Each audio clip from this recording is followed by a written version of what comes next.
A frequência você tem a opção de alterar pelo menu do lado esquerdo, através do cursor. Então, vindo com o cursor, Set você aumenta a frequência, Back você diminui a frequência. Ou tem a opção pelo botão de atalho. Esse botão de atalho tem duas opções, posição do foco e frequência. Apertando, alterou para frequência.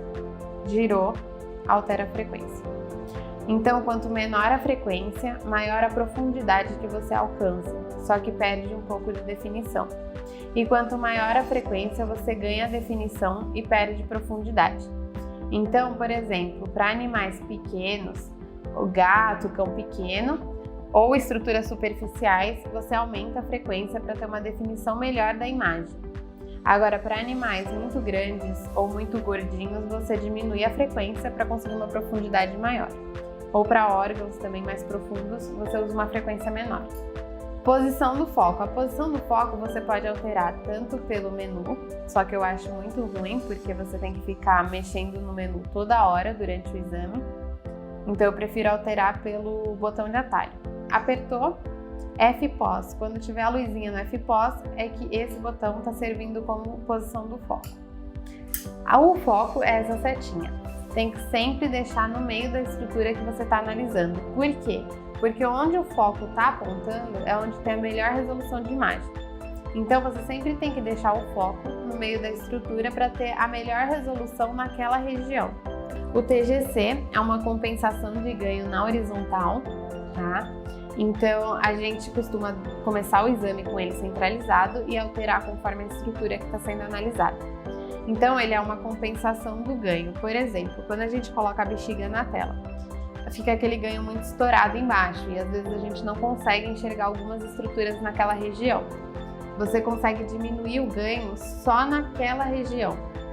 Então ele é uma compensação do ganho. Você consegue aumentar ou diminuir o ganho em determinada região na horizontal. Profundidade é o DEF. Esse botão ele tem duas funções, profundidade e zoom. A profundidade, jogando para a direita você aumenta e jogando para a esquerda você diminui. O que isso significa? Para enxergar órgãos mais profundos, você tem que aumentar a profundidade. Ou para cachorros maiores também a gente aumenta a profundidade. Então, por exemplo, um fígado.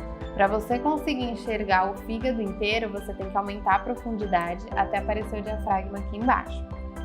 E para estruturas superficiais, a gente diminui a profundidade para conseguir enxergar maior na tela e mais centralizado. Então, por exemplo, se a profundidade está muito alta para uma estrutura superficial, você vai ver a estrutura bem pequenininha aqui. Então, você tem que diminuir a profundidade para ela ficar maior e centralizada na tela. Esse botão tem duas funções, né? DEF, para alterar para zoom, aperta, vai ativar a luzinha no zoom. Vai aparecer esse box na tela, girando o botão, você consegue alterar o tamanho do box. Pelo trackball, você mexe no posicionamento desse box, para dar zoom nessa região, aperta de novo o botão. Ele vai dar zoom naquela região, ele mostra onde ele está dando zoom. Para voltar para a profundidade, aperta de novo o botão. O ganho, ele altera o brilho total da imagem. Então ele aumenta o brilho total da imagem ou diminui o brilho total da imagem. Ele não interfere no contraste.